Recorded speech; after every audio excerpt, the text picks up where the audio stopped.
आज हम लोग भौतिकी में बल के बारे में पढ़ेंगे। तो पहले हम लोग बलों की साम्यावस्था, फिर जो यांत्रिकी में कुछ जो प्रमुख बल हैं उसके बारे में जानेंगे। तो पहले आज स्टार्ट करते हैं बलों की साम्यावस्था से। तो जब एक से अधिक बल किसी वस्तु पर कार्य कर रहा हो और वस्तु के जड़त्व में परिवर्तन नहीं हो रहा है, अगर वह अपनी विरामावस्था में है तो विरामावस्था के जड़त्व को बनाए हुए है, या गति की अवस्था में है तो गति की अवस्था को बनाए हुए है, सब एक समान गति की अवस्था को, तो इस स्थिति में हम कहेंगे उस पर कोई असंतुलित बल कार्य नहीं करता है। तो इस स्थिति में वस्तु जो जिस कण पर सारे बल लग रहे हैं वो संतुलन की अवस्था में कहे जाते हैं। तो लिख लेते हैं बलों की साम्यावस्था। बलों की साम्यावस्था,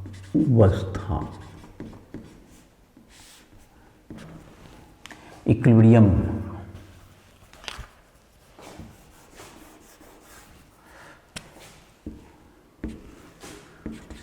जब किसी पिंड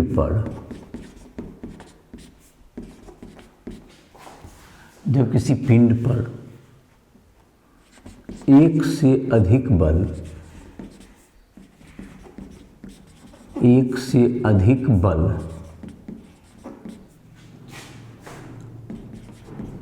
लग रहे हों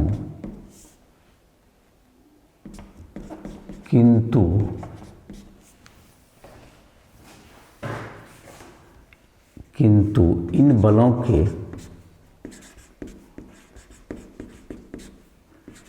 इन बलों के अधीन वे संतुलन में हो, साम्यावस्था में हो, अर्थात पिंड अपने विराम या गति के जड़त्व को बनाए रखे, विराम या गति के जड़त्व को बनाए रखे, तो बल संतुलन में कहे जाते हैं। तो बल संतुलन में कहे जाते हैं। तो ये बल जबकि एक से अधिक बल लग रहा होगा जिससे कि बल की जो गति या विराम की अवस्था में परिवर्तन नहीं हो रहा है, तो उसे हम लोग क्या कहेंगे कि साम्यावस्था में है। जैसे एक कण है, अगर दो बल लग रहा है इस पर, अगर तुमको दो बल लग रहा है तो मान लो एक बल इधर लग रहा है और एक बल इस साइड लगे, एक कण पर दो बल लग रहा हो, दोनों अगर विपरीत, बराबर और विपरीत होगा तभी ये क्या होगा, संतुलन में होगा। इधर हो गया F1 वेक्टर और इधर हो गया F2 वेक्टर। तो जब कण पर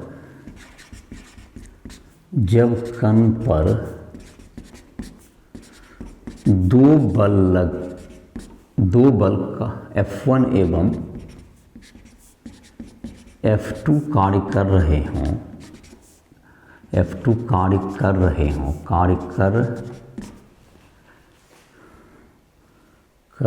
हों तो संतुलन की अवस्था में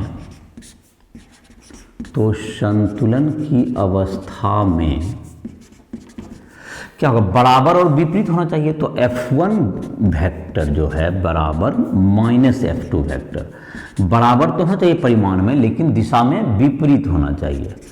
तो F1 vector plus F2 vector बराबर 0, F1 vector plus F2 vector बराबर क्या हो गया, 0 हो गया। तो ये हो गया तुमको कि दोनों संतुलन की अवस्था में होगा। जब दोनों बल क्या हो, एक दूसरे के विपरीत लगे तो इसे क्या कहेंगे कि ये संतुलन की अवस्था में है। जब कण पर 3 बल लग रहा हो तो 3 बल अगर लग रहा होगा तो 2 का परिणामी अगर तीसरे के विपरीत हो जाएगा तभी वह संतुलन में होगा। जैसे कि इस तरह से मान लेते हैं कि एक बल ये लग रहा है F1 और एक बल F2 लग रहा है, तो इन दोनों बलों का F2 और F1 ये दोनों बल अगर एक इसका जो तीसरा बल जो है इसके परिणामी जो इधर बीच से आएंगे, जो समांतर चतुर्भुज हम लोग बनाएंगे समांतर चतुर्भुज नियम से इस ढंग से इसका परिणामी आएगा, तो तीसरा बल जो है इसके विपरीत है, परिणामी के अगर विपरीत होगा तो फिर क्या होगा, ये या किसी भी कोई भी 2 का परिणामी तीसरे के, जैसे अब इन दोनों का अगर परिणाम निकालते तो इन दोनों के इसके विपरीत आ रहा होगा, इन दोनों का परिणामी तो ये इसकी विपरीत आएगा, तभी तीनों संतुलन में रहेगा। कोई 2 का परिणामी जबकि अगर तीसरे के विपरीत हो जाए तो तीनों बल आपस में संतुलन में कहे जाएंगे। तीनों बल जब किसी कण पर लग रहा है तो वो कण संतुलन की अपनी अवस्था को बनाए रखेगा। तो संतुलन के लिए मतलब 2 बल का परिणामी F1 प्लस F2 का परिणामी F3 के विपरीत होगा और बराबर होगा परिमाण में। तो this implies that F1 vector plus F2 vector plus F3 vector equals to 0। तो इस स्थिति में त्रिभुज के संतुलित बल जब बल साम्यावस्था में हो, जब तीनों बल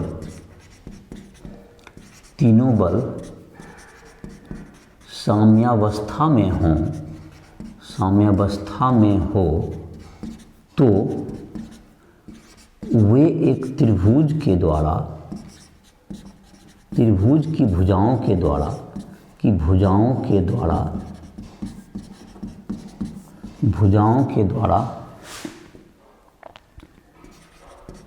द्वारा निरूपित किए जा सकते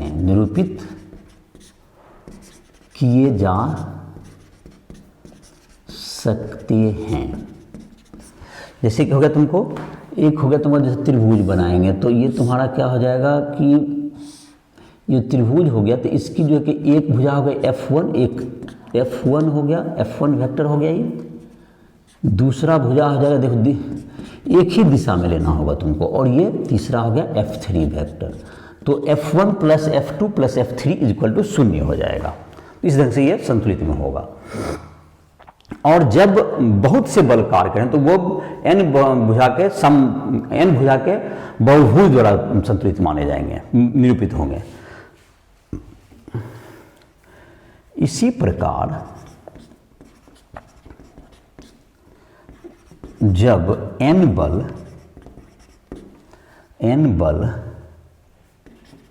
संतुलित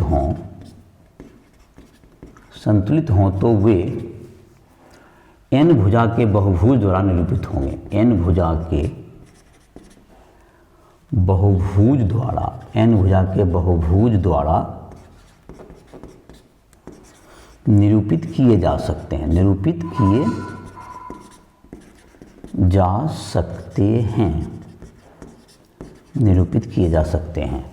जैसे कि हो गया तुम्हारा, तो इस स्थिति में F1 plus F2 plus F3 dot Fn बराबर 0 हो जाएगा। और बहुभुज से निरूपित भी कर सकते हैं। और अब अगर हम लोग x इसके जो के हैं 3 घटक, जो 3 लंबवत घटक होंगे वो ही अलग अलग 0 होंगे। F1 को जैसे हम लोग F1xi लिख सकते हैं, फिर मैंने x के अवयव y अवयव z अवयव, तो तीनों के बलों के x, y एवं z घटक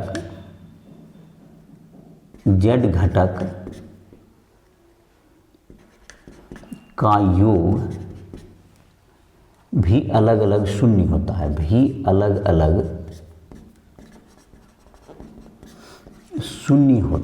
शून्य होता है। जैसे F1x plus F2x plus F3x dot Fnx बराबर 0। फिर क्या हो गया F1y plus F2y plus F3y dot dot Fny बराबर 0, F1z plus F2z F3z, z का भी अब भी अगर 3 बीमा में हुआ Fnz बराबर 0, तो ये तीनों का जोड़ भी क्या हो जाएगा, 0 हो जाएगा। तो इस प्रकार से क्या होगा तुम्हारा जब साम्यावस्था के लिए क्या मैंने कहा कि दो बल है तो एक दूसरे के बराबर और विपरीत परिमाण में होना चाहिए तभी साम्यावस्था में होगा। तीन बल है, दो के परिणामी तीसरे के विपरीत हो जाए तो होगा, जो कि एक त्रिभुज के द्वारा निरूपित हो जाएगा, भुजाओं के द्वारा निरूपित होगा। और n बहुभुज है तो अगर n बल है तो n भुजाओं के बहुभुज के द्वारा उसे निरूपित किया जा सकता है, जो कि एक ही दिशा में बल का लेना पड़ता है। और साथ साथ क्या होगा तुमको, उसके जो घटक होंगे उसको भी आप संतुलन करके कर सकते हैं। तो इस पर आधारित एक प्रश्न भी तुम्हारे एनसीईआरटी बुक में दिया हुआ है जिसको तुम बना सकते हो। प्रश्न में तुमको दिया हुआ है कि एक बल लग रहा है तुमको एक धागा पर, जैसे ऐसे धागा लपेटा हुआ है, इस पर एक बल काम कर रहा है, इसका 6 kg का ब्लॉक है और एक 50 न्यूटन का बल लग रहा है, तो वो कैसे संतुलन बनाए रखेगा, कितना कोण बनाएगा। तो बना लेते हैं हम लोग, इसको नोट कर लो।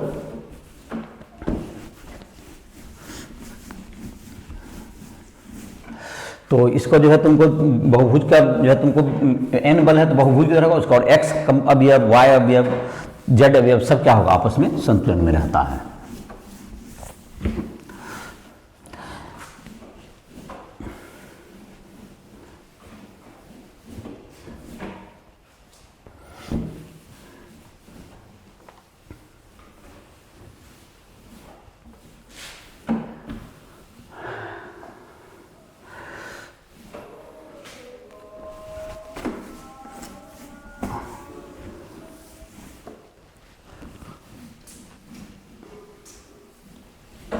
चलो अब हम लोग देखते हैं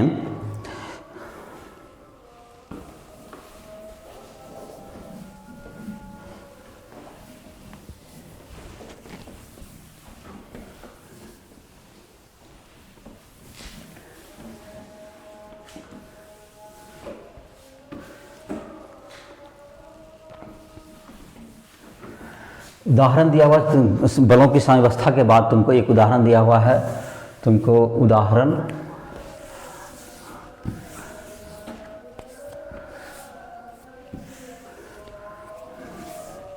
एनसीईआरटी एग्जाम्पल।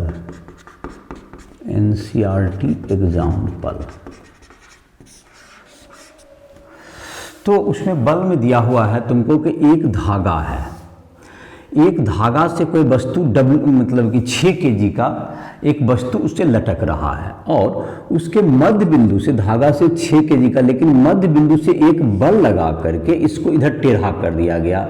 यहाँ पर से एक बल लगाया जा रहा है, कितना न्यूटन का, 50 न्यूटन का। यहाँ पर एक 50 न्यूटन का कोई आदमी बल लगा रहा है और इस धागा से, जिसके कारण क्या हो गया, ये टेढ़ा हो गया, मध्य बिंदु से लगा रहा है। और यहाँ जो है तुमको आधा ही कहाँ चला गया, तुमको यहाँ से 6 kg का एक ब्लॉक लटक रहा है, तो 6 kg का जो भार हो जाएगा 6 kg ऐसा लटक रहा है। तो प्रश्न है कि ये कितना कोण से झुक जाएगा, ये कितना कोण बनाएगा, उदग्र से मान लेते, ये कितना झुक जाएगा, ये कोण बताइए।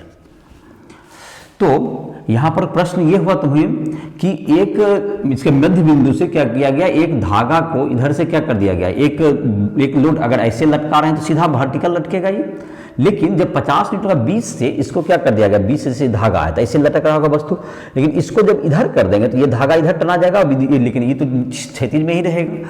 तो इस बिंदु पर यहाँ पर 3 बल कार्य करते हुए हमें दिख रहे हैं। एक जो है रस्सी तुमको यहाँ खींच रहा होगा, तो ये 6 kg का जो लोड होगा जो कि धागा से जुड़ा हुआ तो इधर लगेगा, एक इधर की तरफ 50 न्यूटन का बल है और इधर रस्सी का तनाव लगेगा। तो 3 तरह का बल होगा यहाँ पर जो कार्य करेगा, जो बलों का साम्यावस्था में इसमें देखेंगे तो 3 बल यहाँ पर देखो, यहाँ कौन कौन लग रहा है। यहाँ 50 न्यूटन का एक बल इधर लग रहा होगा और एक इधर की तरफ जो है तुमको 6G के बराबर का बल लग रहा होगा, 6G के बराबर का बल इधर लग रहा होगा और एक बल तुमको इधर की ओर लग रहा होगा इसमें, और ये तीनों बल मिलकर के इसको क्या करेगा, संतुलन में रखा हुआ है। ये रस्सी का तनाव होगा और ये तीनों बल आपस में क्या करेगा, इसको संतुलन में रखेगा। तो इसका अगर यह जो है उदग्र से अगर यह थीटा कोण बना रहा है तो इसका देखो, इसका जो घटक होगा, जैसे x घटक y घटक के आधार पर इसको कर सकते हैं, जैसे t है तो इसको ऊपर कर दो, तो ये भी कोण जो है एकांतर कोण हो गया तुम्हारा, तो ये थीटा हो गया। तो जिधर से कोई सदिश को दो भाग में अगर वियोजित करेंगे तो जिधर की तरफ क्या बन जाए तुमको, कोण बनता है उधर कॉस थीटा, और जो बीच से है तो ये जैसे परिणामी हुआ तो इसका दो अवयव, एक घटक तुम्हारा किधर चला जाएगा, इधर की ओर चला जाएगा, जो कि होगा टी साइन थीटा। जिधर की तरफ कोण बन रहा है इधर से तो टी कॉस थीटा उधर हो गया, इधर टी साइन थीटा। और संतुलन के लिए क्या होगा, एक्स जो तुम्हारा होगा संतुलन के लिए एक्स दिशा में कुल योग समेशन जो बल का, सभी बल का एक्स अवयव बराबर 0 होगा। तो एक्स दिशा में दो बल लग रहा है, एक 50 न्यूटन का और एक लग रहा है तुमको टी साइन थीटा, तो दोनों क्या होगा आपस में बराबर और विपरीत होगा। तो अगर बराबर और विपरीत होगा तो 50 बराबर क्या आ जाएगा तुमको टी साइन थीटा लिख सकते हैं, 50 बराबर टी साइन थीटा। और एफ वाई उदग्र दिशा में ये भी बल 0 होगा, तो उदग्र दिशा में मतलब ऊपर जितना लग रहा है उतना नीचे लगेगा, तो ऊपर लग रहा है तुमको टी कॉस थीटा और नीचे लग रहा है 6g। तो 1 नंबर समीकरण, ये 2 नंबर। तो अब थीटा हमको निकालना है और टेंशन निकालना होगा, दोनों को स्क्वायर करके जोड़ देंगे तो टेंशन निकल जाएगा। तो 1 का स्क्वायर 2 का स्क्वायर, तो या तो टी निकालना था जैसे, तो अगर टी निकालना है सिर्फ हमको तो टी तो इन दोनों के परिणामी से ही निकल जाएगा। तो टी कितना के बराबर होगा, टी अगर परिणामी निकालना है तो टी बराबर रूट अंडर क्या आ जाएगा तुमको 50 का स्क्वायर प्लस 6g का स्क्वायर। तो टी बराबर रूट अंडर 50 का स्क्वायर 2500 जोड़ 6 इंटू 9.8 या 10, तो 2500 जोड़ क्या होगा 6g मतलब 6 इंटू 10 3600 रूट अंडर 6100। तो रूट अंडर 6100 का मतलब कितना हो गया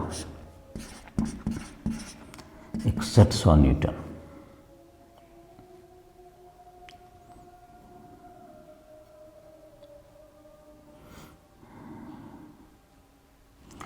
तो ये हो गया, इतना न्यूटन हो जाएगा बल। और जहाँ तक कोण की बात है, 1 को 2 से भाग करने पे 1/2 कर दो तो क्या हो जाएगा तुम्हारा कोण निकल जाएगा। देखो टी साइन थीटा बटे टी कॉस थीटा बराबर क्या होगा तुमको 50/6g। जी का वैल्यू 9.8 लेने या 10 लेने, तो 10 थीटा बराबर 50/60 ले लेते हैं। जी का वैल्यू अगर 10 लेते हैं 6 इंटू 10 तो 10 थीटा बराबर 5/6। तो लगभग 40 डिग्री तुम्हारा किताब में दिया हुआ, या तो थीटा बराबर 10 इनवर्स 5/6 लिखिए, ऐसा भी लिख सकते हैं। अगर मान नहीं जानते तो इस ढंग से लिखिए, नहीं तो किताब तुम्हारा दिया हुआ है कितना, इसको 40 डिग्री के आसपास इसका मान आ जाएगा। तो ये तुम्हारा क्या होगा, ये जो उदाहरण है तुम्हारा इससे बन गया। तो अब है तुमको बलों की साम्यावस्था के बाद तुम्हारा एक टॉपिक दिया हुआ है तो इसको बना लेगा। बलों की साम्यावस्था के बाद दिया हुआ है तुमको उदाहरण में, मतलब कि अगला जो टॉपिक दिया हुआ है तुमको भौतिकी में, वह दिया हुआ है तुमको यांत्रिकी में जो मुख्य बल हैं वो कौन कौन काम करते हैं। यांत्रिकी में मुख्य बल,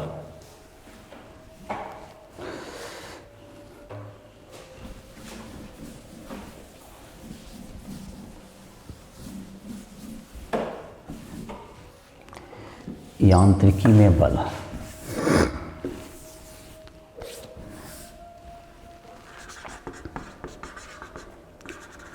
यांत्रिकी में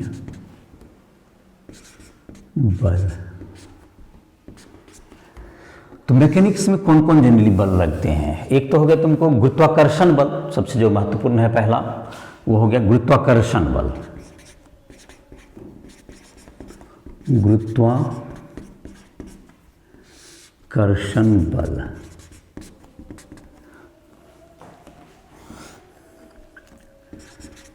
पृथ्वी अपने गुरुत्वाकर्षण बल के द्वारा, पृथ्वी अपने गुरुत्वाकर्षण बल के द्वारा वस्तु को अपनी ओर खींचती है, अपनी ओर खींचती है।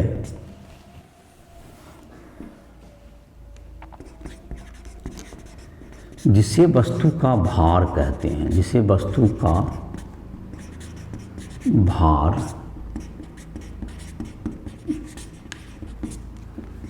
कहते हैं, जिसे वस्तु का भार कहते हैं। तो भार तुम्हारा क्या होगा, भार, वस्तु का भार क्या होता है, mg कहते हैं। यदि वस्तु का द्रव्यमान m हो, यदि वस्तु का द्रव्यमान m हो, वस्तु का द्रव्यमान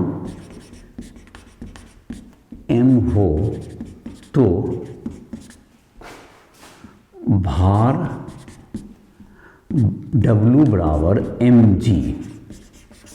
तो भार W बराबर क्या जाता है, mg, जो कि किधर की ओर काम करेगा। जैसे वस्तु यहाँ है तो इसका जो भार होगा, पृथ्वी जो है तुमको m वस्तु है तो इसका भार क्या होगा, mg इधर काम करेगा। वस्तु का भार, वस्तु का ये भार हो गया तुम्हारा, इधर काम करेगा। तो ये हो गया तुमको वस्तु का भार, ये पृथ्वी के कारण, ये पृथ्वी खींच रहा है इसको। तो जिसको कैसे गुना होता है, जी का वैल्यू कितना होता है, 9.8। जैसे कि 5 है तो जी का वैल्यू कितना हो गया, जी बराबर क्या लेते हैं हम लोग, 9.8 मीटर पर सेकेंड स्क्वायर। ये तुम्हारा हो गया, वस्तु का भार हो गया ये। और जैसे कि एक तो गुरुत्वाकर्षण बल जब दूसरे कारण लगता है, जो पृथ्वी के कारण ये गुरुत्वाकर्षण बल हुआ, और ऐसे तो F बराबर G/m1m2/r²। तो खैर वो तुम्हारा अलग है। तो ये हुआ एक तुम्हारा हो गया पृथ्वी के कारण जो गुरुत्वाकर्षण बल लगता है, जो कि काफ़ी इसके ये बार बार जरूरत पड़ेगी। तो एक गुरुत्वाकर्षण बल हो गया। चलो तो इसको नोट कर लो। दूसरा बल लिखते हैं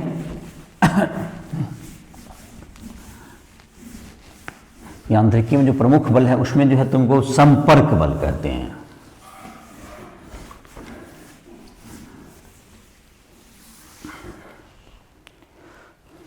दूसरा बल तुमको जो है संपर्क बल है, जो यांत्रिकी में प्रमुख रूप से काम करता है। एक तो हो गया गुरुत्वाकर्षण बल, ग्रेविटेशन फोर्स, दूसरा बल हो गया संपर्क बल। संपर्क बल, कांटेक्ट फोर्स, कांटेक्ट फोर्स। जब दो तल एक दूसरे के संपर्क में हों, संपर्क में हों, तो उनके बीच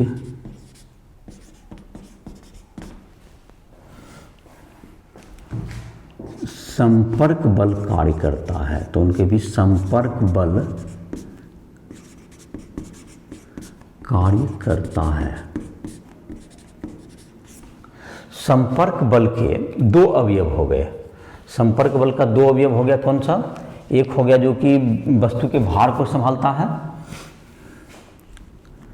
संपर्क बल का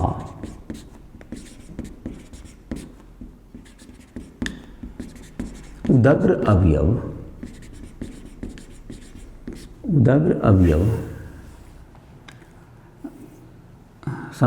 लंबत अवयव, संपर्क बल का, संपर्क बल का, संपर्क बल का तल के लंबवत, तल के लंबत अवयव, तल के लंबत अवयव को, तल के लंबत अवयव को अभिलंब प्रतिक्रिया, अभिलंब प्रतिक्रिया, जिसका संकेत हम लोग n देते हैं, n, तथा तल के अनुदिश अवयव को, तथा तल के अनुदिश अवयव को घर्षण बल कहते हैं, घर्षण बल कहते हैं। अनुदिश अवयव को घर्षण बल कहते हैं। तो जैसे कि हो गया तुमको, ये जो तुम्हारा मान लेते हैं कि ये जब दो वस्तु संपर्क में है तो इस पर जो बल लग रहा है तुमको संपर्क बल लग रहा होगा। तो संपर्क बल में एक जो तल के अनुदिश जो अवयव है इधर जो लग रहा है इस पर, ये संपर्क बल तुमको जो भी लग रहा होगा इसको इस ढंग से अगर दिखाएं, ये संपर्क बल हो गया जो जमीन पर है, संपर्क में है, तो ये संपर्क बल लग रहा होगा। तो संपर्क बल का दो अवयव हो गया, एक उदग्र जो है तुमको जो कि ऊपर की ओर लगेगा, एक अभिलंब प्रतिक्रिया, और एक तुमको क्या हो गया, ये घर्षण बल, इसका दो अवयव हुआ। तो संपर्क बल का दो अवयव हो गया। ये तुम्हारा क्या हो गया, ये है तुमको संपर्क बल, ये क्या हो गया तुम्हारा, ये है संपर्क बल और ये है घर्षण बल। घर्षण बल इसको हम लोग F भी कहते हैं। और ये हो गया तुमको अभिलंब प्रतिक्रिया, इसका उदग्र अवयव जो लंबत दिशा में, तल के लंबत अवयव जिसको हम लोग क्या कहेंगे, अभिलंब प्रतिक्रिया, ये N से डिनोट करते हैं। अभिलंब, नॉर्मल रिएक्शन अंग्रेजी में कहते हैं इसको, अभिलंब प्रतिक्रिया N, ये उदग्र अवयव हो गया। और ये तुम्हारा हो गया संपर्क बल। तो संपर्क बल को दो भाग में विभाजित कर सकते हैं। एक हो गया तुमको जिसको अभिलंब प्रतिक्रिया कहेंगे जो कि तल के लंबत लगता है, और एक है तुमको जो कि तल के अनुदिश लगेगा, तल के दिशा में, उसे हम लोग घर्षण बल कहते हैं। तो दो तरह का अवयव हुआ। संपर्क बल को दो भाग में बांटा गया, फिर से बोल देते हैं इसको। संपर्क बल का एक अवयव जो कि किधर लग रहा है तुमको, जो कि क्षैतिज से लगेगा, या तुमको क्या कहलाएगा, जो कि संपर्क बल इस ढंग से लग रहा है, तो जो कि तल के अनुदिश होगा, तल की दिशा में, एक लंबत, दो भाग में घटक में तोड़े वियोजित किए किसी बल को, तो इस इधर का जो बल होगा इसको हम लोग अभिलंब प्रतिक्रिया कहते हैं। इसको क्या कहते हैं हम लोग, इसको कहते हैं हम लोग घर्षण बल। और यह जो उदग्र से जो कोण बनाते हैं इसको हम लोग घर्षण कोण कहते हैं। ये जो कोण हो गया तुमको, इसको क्या कहते हैं हम लोग, घर्षण कोण कहते हैं। तो इसको कहेंगे हम लोग घर्षण कोण। तो संपर्क बल और क्षैतिज अभिलंब प्रतिक्रिया के बीच के कोण को घर्षण कोण कहते हैं। तो घर्षण कोण लिख सकते हैं यहाँ पर, घर्षण कोण, एंगल ऑफ फ्रिक्शन। संपर्क बल, संपर्क बल F तथा अभिलंब प्रतिक्रिया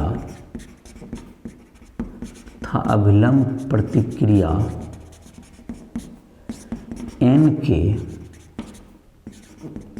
बीच के कोण को, N के बीच के कोण को घर्षण कोण कहते हैं। घर्षण कोण कहते हैं, घर्षण कोण कहते हैं। तो घर्षण कोण यहाँ पर जैसे लिखेंगे तो देखो इसका जो अवयव है, एक अवयव यहाँ टेन थीटा, ये तुम्हारा जो है, जो हम लोग समांतर चतुर्भुज बना है हमारा, तो ये जो ऊपर वाला जो अवयव होगा ये किसको बताएगा, ये F के बराबर होगा। तो इसका इस सूत्र, इस से क्या लिखता है, टेन लेमडा बराबर F बटे N। तो लेमडा बराबर क्या होगा, टेन इनवर्स लेमडा बराबर टेन इनवर्स F बटे N, टेन इनवर्स F बटे N हो गया ये। तो यही हुआ तुम्हारा कौन कौन हो गया, ये घर्षण कोण हो गया। तो ये तुम्हारा घर्षण कोण का मान हो गया। और ये तुम्हारा क्या हो गया, ये संपर्क बल और ये घर्षण बल। घर्षण बल को हम लोग इसके बाद डिटेल में अलग से पढ़ेंगे घर्षण बल के बारे में। तो ये होगा तुमको संपर्क बल का। संपर्क बल वस्तुतः जो है तुमको विद्युत चुंबकीय बल होता है, जो कि सतह के बीच में जो कि घर्षण, जो कि तुमको इलेक्ट्रॉन के आदान प्रदान कारण यह उत्पन्न होता है। तो संपर्क बल मुख्यतः यह जो है तुमको, जो प्रकृति में चार तरह के मुख्य बल जो कि तुमको बेसिक में जो पहला जो अध्याय है जिसमें कि बताया गया है, तो उसमें जो है संपर्क बल विद्युत चुंबकीय बल के अंतर्गत आता है।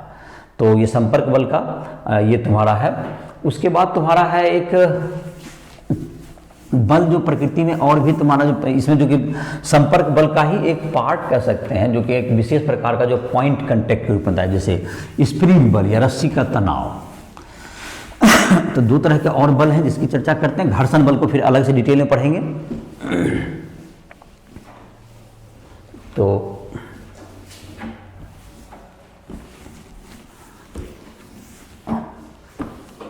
घर्षण बल पर एक अलग से क्लास लें, उसका हो जाएगा क्लास। अभी हम लोग कुछ और बल पढ़ लेते हैं, जैसे कि एक स्प्रिंग बल हम लोग पढ़ते हैं, जो कमानी जिसको कहते हो, जिसको अंग्रेजी में स्प्रिंग कहते हो। तो अक्सर लोग स्प्रिंग ही बोलता है।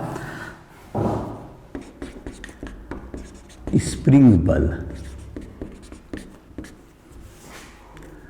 जब किसी स्प्रिंग को, जब किसी कमानी ब्रैकेट में स्प्रिंग को अपनी मूल लंबाई से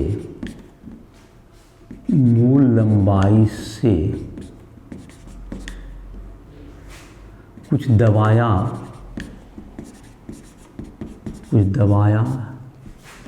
या खींचा जाता है, या खींचा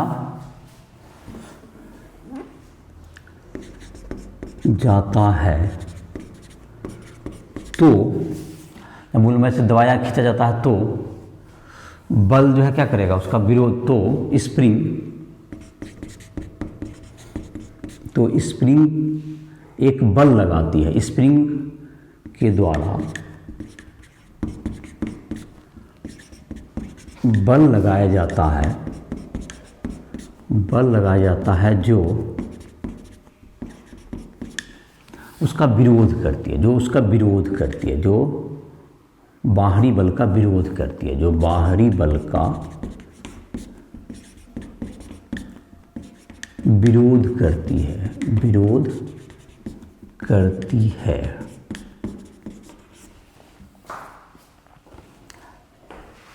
स्प्रिंग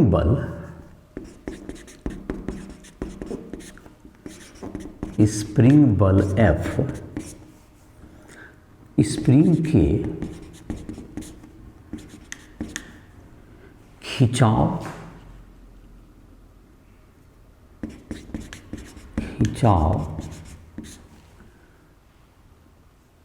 x के समानुपाती होता है। तो जैसे कि स्प्रिंग है, जैसे कि कोई स्प्रिंग है, स्प्रिंग को अगर कोई खींचेगा, तो स्प्रिंग को जब खींचेगा तो जितना अधिक खींचेंगे तो स्प्रिंग बल से इधर खींच रहा है, कोई बाहरी बल इधर हुआ, तो बाहरी बल के कारण कोई इधर खींचा तो स्प्रिंग बल इधर लगेगा, जो हमेशा खिंचाव का क्या करता है, विरोध करता है, ये स्प्रिंग बल इधर लग जाएगा। तो स्प्रिंग बल तुमको इसका विरोध करेगा, और जितना मूल लंबाई से जितना अधिक खींचेंगे उसके समानुपाती होगा। तो स्प्रिंग बल विपरीत लगेगा विस्थापन के, जितना खींचिएगा F समानुपाती क्या होगा तुमको x, या -x कह सकते हैं। माइनस इसलिए कि दिशा विपरीत होता है, तो F बराबर लिख सकते हैं हम लोग -kx वेक्टर। तो माइनस इसलिए कि दिशा, तो स्प्रिंग बल जिसे खींचिए, जैसे उसको इधर दबाएंगे, अगर इधर इस साइड दबाएंगे तो ये इधर स्प्रिंग बल ठेलेगा, विपरीत लगेगा, और अगर इधर खींचेंगे इसको मूल लंबाई से तो इधर लगेगा, जस्ट अपोजिट लगता है, इसलिए माइनस चिन्ह दिया जाता है। के को स्प्रिंग नियतांक कहते हैं, और के को स्प्रिंग नियतांक कहते हैं, के को स्प्रिंग नियतांक, स्प्रिंग कांस्टेंट कहते हैं।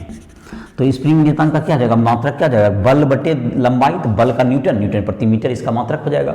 तो ये तुम्हारा हो गया स्प्रिंग बल, जो कि क्या करता है, जैसे कि जब स्प्रिंग को हम लोग, जैसे कि मानते हैं ये स्प्रिंग है, तो स्प्रिंग को अगर हम ऐसे दबाते हैं तो धीरे धीरे अगर दबाएंगे तो स्प्रिंग इसको विपरीत इधर खींचेगा, इधर दबाता है हम दबाव के, और जितना अधिक दबाते जाते हैं उतना ही बल वो बढ़ते जाता है। तो मतलब जितना अधिक बल लगाएगा उसके वो समानुपाती होता है, और ये खींच रहे हैं तो ये अंदर की ओर लगेगा, जस्ट दोनों विपरीत लगता है, तो स्प्रिंग बल हो गया। तो स्प्रिंग बल एक तुम्हारा ये जो है, जो यांत्रिकी में इसकी भी जरूरत पड़ती है, स्प्रिंग बल के F बराबर kx, फार्मूला के रूप में याद रखोगे, और अदिश रूप में काम करते हैं, F बराबर kx लिख देते हैं, और सदिश रूप में दिशा के बारे में देख लेंगे अलग से, और सदिश रूप में तो F बराबर -kx। और एक रस्सी का तनाव जो कि अक्सर हम लोग को प्रयोग में आता है, उसकी बात कर लेते हैं। रस्सी का तनाव, रस्सी का तनाव, तनाव का इंग्लिश होता है टेंशन। जब रस्सी को खींचा जाता है, रस्सी को खींचा जाता है तो उसमें तनाव बल उत्पन्न होता है, तो उसमें तनाव बल उत्पन्न होता है, तनाव बल उत्पन्न होता है। हल्के मतलब कि कम द्रव्यमान की रस्सी का, कम द्रव्यमान के रस्सी के प्रत्येक बिंदु पर तनाव, प्रत्येक बिंदु पर तनाव T समान रहता है, समान रहता है। कम द्रव्यमान का रस्सी होगा तो, जैसे कि देखो कहीं भी अगर रस्सी है तुमको, जैसे कि एक रस्सी को खींचा गया दोनों तरफ से, जैसे रस्सी है, रस्सी पर कभी भी आप क्या कर दें, अगर बल आरोपित किए तो इधर से भी लगाना होगा, इधर से भी आरोपित कीजिए, दोनों तरफ से खींचिएगा, तो इसमें क्या होगा, रस्सी के हर बिंदु में, जैसे कोई भी बिंदु है इसमें तनाव उत्पन्न हो जाएगा दोनों तरफ से खींचने पर। तो ये जो रस्सी का कोई भी बिंदु है यहाँ पर, तो इसमें क्या होगा, एक तरफ से इधर की तरफ तनाव लगेगा T, और इधर भी तनाव लगेगा T, दोनों तरफ से खींचते रहेगा इसको, तो ये तुमको एक बल उत्पन्न होगा जिसको हम लोग कहते हैं तनाव बल। और ये रस्सी का जो तनाव बल होगा ये भी एक प्रकार से बिंदु के संपर्क कारण उत्पन्न हो रहा है। जैसे कि किसी वस्तु से मानते हैं एक भार लटका देते हैं हम लोग, एक भार लटका दिए, जैसे कि यहाँ पर m द्रव्यमान का कोई वस्तु लटकाए, तो ये जो तुम्हारा है ये द्रव्यमान संतुलित में रहेगा, तो m द्रव्यमान हो तो mg एक पृथ्वी का भार हो गया, वस्तु का भार हो गया, ये वस्तु का भार हो गया mg। तो एक रस्सी का यहाँ पे क्या होगा, रस्सी का तनाव उत्पन्न हो गया, ये जो कि टेंशन इसको खींचे हुए है, तो इसी संतुलन की अवस्था में क्या आ जाएगा, संतुलन की अवस्था में T बराबर mg, ऐसा T बराबर mg, जैसा कभी एक उदाहरण जो बताए थे उसमें भी देखे थे। और इसके बाद तुमको जो है एक तुमको आज का लेक्चर में मतलब बाकी तुम्हारा जो पिछले लेक्चर वगैरह के लिए और जो भी न्यूमेरिकल वगैरह पूछना हो, जो कहीं भी समझने में दिक्कत होता है, राइस ऐप के माध्यम से हमसे संपर्क करके हमसे कोई भी सवाल पूछ सकते हो, किसी भी प्रकार की दिक्कत है तुम संपर्क कर सकते हो। तो ये तुम्हारा हो गया। इसके बाद अगले जो लेक्चर में हम लोग घर्षण बल को डिटेल में पढ़ेंगे अलग से, वह यांत्रिकी का एक प्रमुख बल है, उसको हम लोग अलग से करेंगे और कुछ क्वेश्चन भी उस पर आधारित देखेंगे, इस पर आधारित देखेंगे। तो इसी साथ इस लेक्चर को समाप्त कर रहे हैं।